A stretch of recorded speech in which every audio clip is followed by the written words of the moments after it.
Vous n'imaginez pas comment l'accident d'un pilote a conduit à l'invention du halo, ou comment un autre est devenu champion du monde alors qu'il avait moins de points que son rival, ou encore la fois où un pilote a fait exprès de s'écraser juste pour truquer la course. La Formule 1 a toujours été un champ de bataille, où la vitesse, l'ego et les décisions prises en fractions de secondes se succèdent. Mais de temps à autre, un événement si controversé, si dangereux, ou tout simplement si ridicule survient, que la FIA est contrainte de modifier le règlement. Elle ne le veut pas, mais elle doit le faire. Des manœuvres folles de Max Verstappen, à la mort imminente de Niki Lauda au Nürburgring, en passant par un appel radio qui a révélé un scandale de tricherie qui restera gravé dans les mémoires. Voici l'histoire de pilotes qui ont brisé le système et des règlements qui ont dû être réécrits à cause d'eux. On parle de scandale, de tragédie, de chaos total.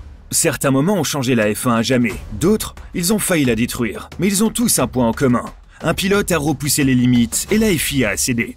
Alors, attachez vos ceintures, car une fois lancé, impossible de revenir en arrière.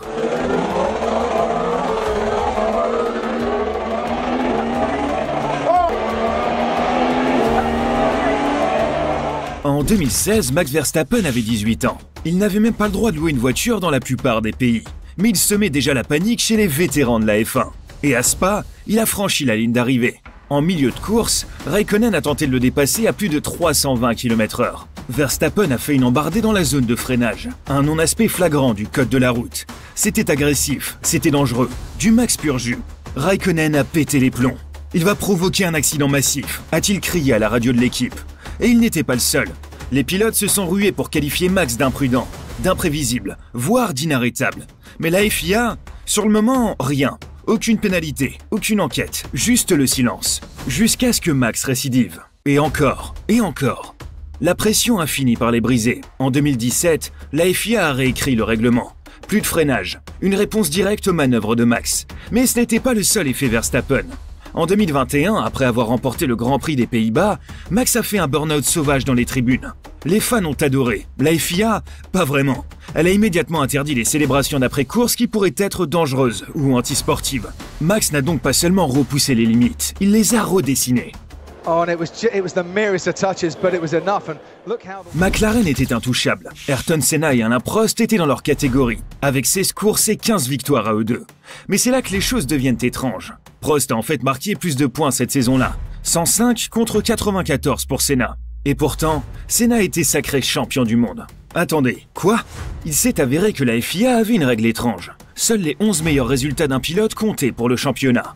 Prost avait donc plus de points au total, mais Senna avait plus de victoires, 8 contre 7 pour Prost, ce qui lui a valu le titre. Prost a qualifié cela d'injuste. Les fans étaient perplexes, et franchement, on avait l'impression que les règles étaient figées dans le passé. La réaction a été réelle, et la FIA a finalement écouté. En 1991, elle a définitivement abandonné le système des meilleurs résultats. À partir de ce moment-là, chaque point comptait. Plus de courses abandonnées, plus de casse-tête mathématiques, juste des totaux purs et durs. Senna a remporté le titre honnêtement et selon le règlement. Mais ce règlement, il n'est jamais revenu. Parfois, il faut une controverse pour faire disparaître une mauvaise règle.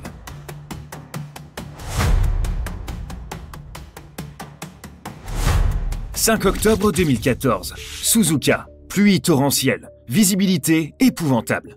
Adrien Sutil s'écrase au virage 7. Une dépanneuse intervient pour récupérer sa voiture. Pas de drapeau rouge, pas de voiture de sécurité. La course continue. Et puis, c'est arrivé. Jules Bianchi perd le contrôle au même endroit. Il sort de la piste et percute la dépanneuse. Silence. Pas de radio dramatique. Pas d'appel d'équipe en colère. Juste rien. Bianchi souffre de graves blessures à la tête. Il ne se réveille jamais. 9 mois plus tard, il décède, devenant le premier pilote de F1 à mourir d'un accident de course depuis Senna. C'était impensable, mais c'était aussi évitable. La FIA a été vivement critiquée. Pourquoi y avait-il une grue de dépannage sur un circuit en activité? Pourquoi pas de voiture de sécurité? Pourquoi la course se déroulait malgré ces conditions? La réaction a été rapide.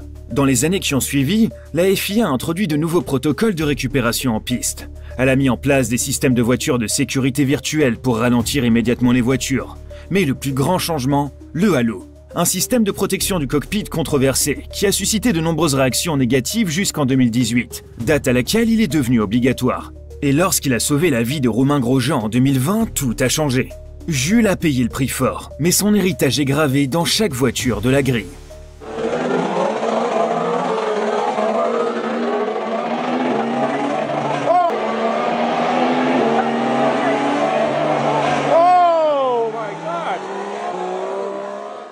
La Nordschleife du Nürburgring était légendaire. Plus de 22 km, plus de 150 virages, pas de dégagement, impitoyable. Les pilotes l'appelaient l'enfer vert. Et en 1976, elle a fait honneur à son nom. Niki Lauda, champion du monde en titre, avait déjà prévenu tout le monde. Ce circuit était trop dangereux. Il a même tenté d'organiser un boycott. La plupart des pilotes l'ont ignoré. Puis vint le jour de la course. Au deuxième tour, Lauda a perdu le contrôle. Sa Ferrari a percuté le mur, a rebondi et a pris feu. Il est resté coincé à l'intérieur tandis que la voiture brûlait. 3 pilotes, Arturo Mezzario, Guy Edwards et Harald Herth, l'ont littéralement sorti des flammes. Son casque avait fondu. Il souffrait de brûlures au 3e degré, de lésions pulmonaires, et a failli mourir. Il était dans le coma. Des prêtres lui ont administré les derniers sacrements. 6 semaines plus tard, il était de retour au volant. Mais pour la FIA, cet accident fut la goutte d'eau qui fit déborder le vase. Le Nürburgring fut retiré du calendrier de la F1, immédiatement, définitivement. La F1 ne courut plus jamais sur l'intégralité de la Nordschleife. Lauda a survécu, de justesse, mais le message était clair. Certains circuits, aussi emblématiques qu'ils soient, ne valent tout simplement pas le risque.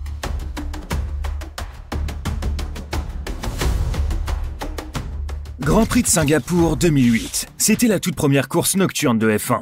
Les lumières étaient éblouissantes, l'enjeu était de taille. Et que s'est-il passé ensuite? Un véritable crime.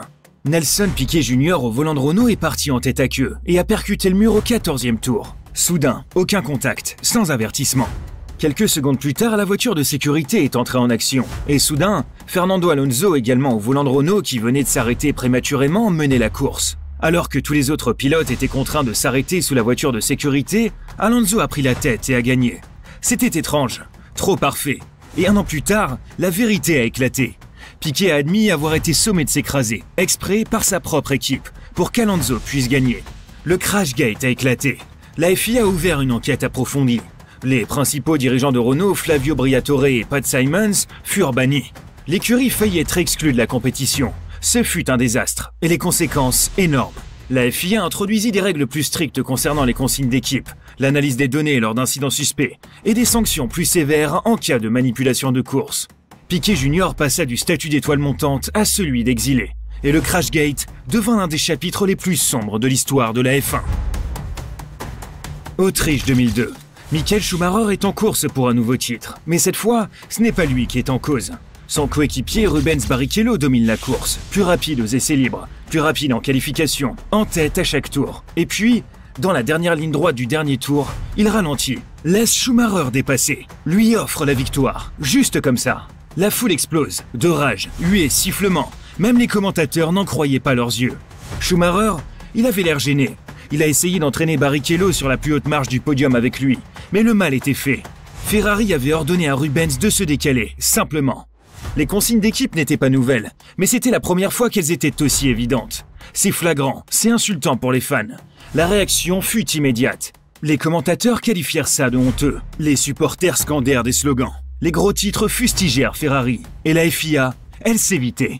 À partir de 2003, les consignes d'équipe interférant avec les résultats des courses furent officiellement interdites. On ne pouvait plus changer de pilote en piste, du moins pas de manière aussi flagrante. Schumacher remporta quand même le titre, mais Autriche 2022, cette victoire était couronnée d'un astérisque.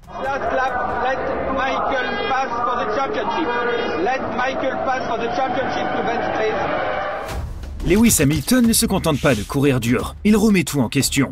Commençons par 2022. La F1 introduit de nouvelles conceptions de voitures pour réduire la pollution atmosphérique. Mais le résultat inattendu, le marsouinisme. Les voitures rebondissent violemment à grande vitesse. C'était ridicule. Mais c'était encore pire. Les pilotes étaient secoués, littéralement. Hamilton est sorti de sa voiture à Bakou, à peine capable de se tenir debout. La radio de l'équipe l'a enregistré en train de dire « J'ai un mal de dos ». Ce n'était pas seulement une gêne, c'était un risque pour la sécurité. La FIA a déclaré que les équipes devaient régler le problème elles-mêmes. Hamilton n'a pas accepté ça.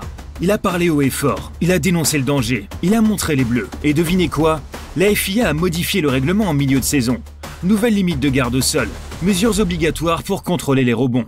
Et puis il y a eu l'affaire des bijoux. En 2022, la FIA a soudainement commencé à appliquer une vieille règle interdisant les piercings et les bijoux pendant les courses.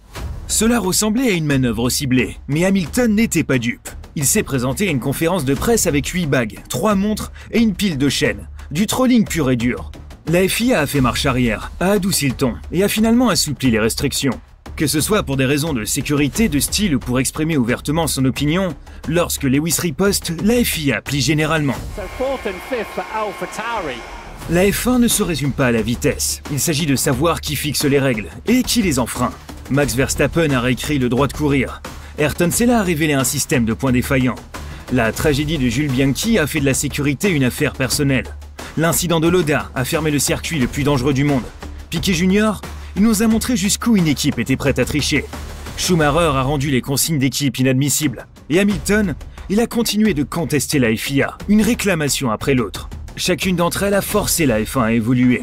Ni dans une salle de réunion, ni dans un communiqué de presse, sur la piste. Il ne s'agissait pas seulement de changements de règles, c'était des signaux d'alarme. Alors maintenant, à vous de jouer. Selon vous, quel pilote imposera le prochain grand changement de règles? Dites-le nous dans les commentaires. Et si vous aimez le chaos, les controverses et les anecdotes en coulisses de la F1, abonnez-vous. Aimez et partagez cet article avec un ami qui pense encore que les consignes d'équipe ne sont que de la stratégie. Parce qu'en F1, il suffit parfois d'un seul pilote pour tout changer.